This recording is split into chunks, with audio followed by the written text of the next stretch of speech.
அனைவருக்கும் வணக்கம். சுக்கிர ஜெயந்தி அன்று இந்த ஒரு தீபம் ஏற்றி வழிபாடு செய்தால் சுகபோக காரகனான சுக்கிர பகவான் நமக்கு செல்வத்தையும் சொகுசு வாழ்க்கையும் அமைத்து கொடுப்பார். செப்டம்பர் 17 புரட்டாசி முதல் நாளாக அமைந்திருப்பது ரொம்பவே விசேஷமான ஒன்று. இந்த நாளை தவற விட்டுறாதீங்க.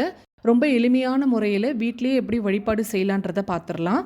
வெள்ளி சுக்கிரன் ஆதிக்கம் பெற்ற பொருளாக இருந்தாலும் மண்ணாலான பொருட்களில் மகாலட்சுமி வாசம் செய்வதால் நீங்கள் மண்ணாலான பொருட்களில் இந்த பரிகாரம் செய்வதே சிறப்பு. ஒரு மண்ணாலான தட்டு, அதுக்கு மேலே ஒரு மண்ணாலான குடுவை வைத்து அதில் பச்சரிசி நிரப்பி 6 1 ரூபாய் நாணயங்கள் வைக்கணும். அதுக்கு மேலே ஒரு மண்ணாலான தட்டு வைத்து சுக்கிர பகவானுக்கு உகந்த பொருட்களான வெள்ளை மொச்சை, 6 ஏலக்காய், 6 கிராம்பு, சிறிய துண்டு பச்சை கற்பூரம் வைத்து உங்கள் வீட்டில் எந்த ஒரு வெள்ளி பொருள் இருந்தாலும் அதையும் வைத்து அதுக்கு மேலே ஒரே ஒரு அகல் விளக்கு தீபம் ஏற்ற வேண்டும். நல்லெண்ணெய், நெய் இரண்டும் கலந்து 2 பஞ்சு திரிகளை ஒன்றாக இணைத்து போட்டு தீபம் ஏற்ற வேண்டும்.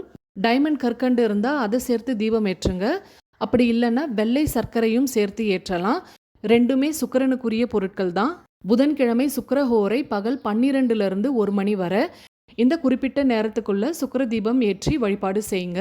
தீபம் ஏற்றிய பிறகு ஓம் ட்ரம் ட்ரீம் ட்ரௌம் ஷக் சுக்ராய நமக இந்த மந்திரம் 108 முறை சொல்லி வழிபாடு செய்யுங்க.